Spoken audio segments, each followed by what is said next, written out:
Sejumlah kendaraan dalam kapal terguling diterjang ombak di Selat Bali.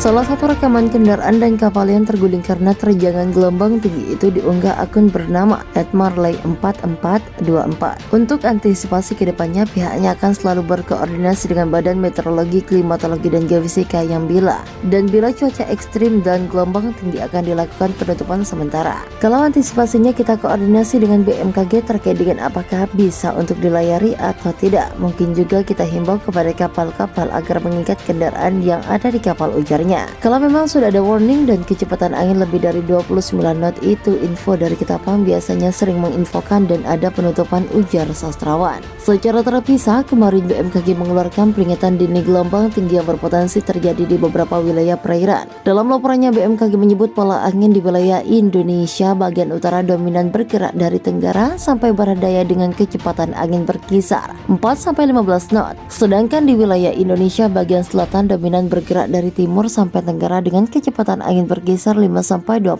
knot. Kecepatan angin tertinggi terpantau di Selat Sunda bagian selatan, perairan Kupang, Pulau Rote, Laut Banda, dan perairan Merauke. Kondisi ini menyebabkan terjadinya peluang peningkatan gelombang setinggi 1,25-2,50 meter di Selat Malaka bagian utara, perairan Barat Aceh, Kepulauan Nias, perairan timur Pulau Simaul, perairan Bengkulu, Teluk Lampung bagian selatan, Selat Bali, Lombok, Alas bagian selatan, kata mereka. Kondisi yang sama terjadi di perairan selatan Pulau Sumba, Selat Sapi bagian selatan, Selat Sumba, Laut Sawu, perairan Pulau Sawu, Kupang, Rote, Laut Jawa bagian timur, perairan Kepulauan Kangean, perairan Kota Baru, Selat Makassar bagian selatan sampai tengah, Laut Bali sampai Laut Sumbawa, perairan Kepulauan Selayar bagian timur, perairan Bau-Bau, Laut Flores, perairan timur Sulawesi Tenggara, perairan selatan Kepulauan Banggai sampai Kepulauan Sula, Laut Banda bagian timur, perairan selatan Pulau Buru, Pulau Seram, perairan selatan Kepulauan Kei, Kepulauan Aru, perairan utara Biak, Jayapura, Samudra Pasifik Utara Biak, Jayapura.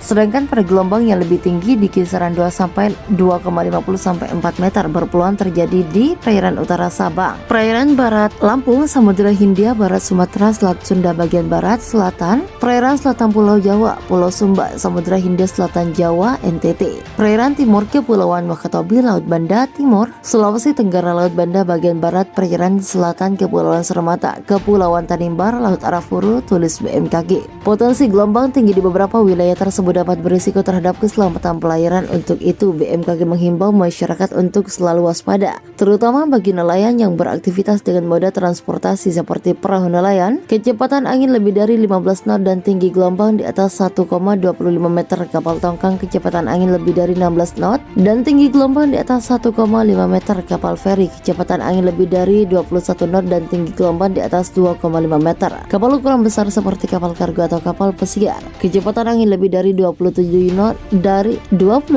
dan tinggi gelombang di atas 4 meter. Penyeberangan Gilimanuk ke Tapang ditutup 6 jam Senin. Hal itu disebabkan hujan badai yang menerjang Selat Bali.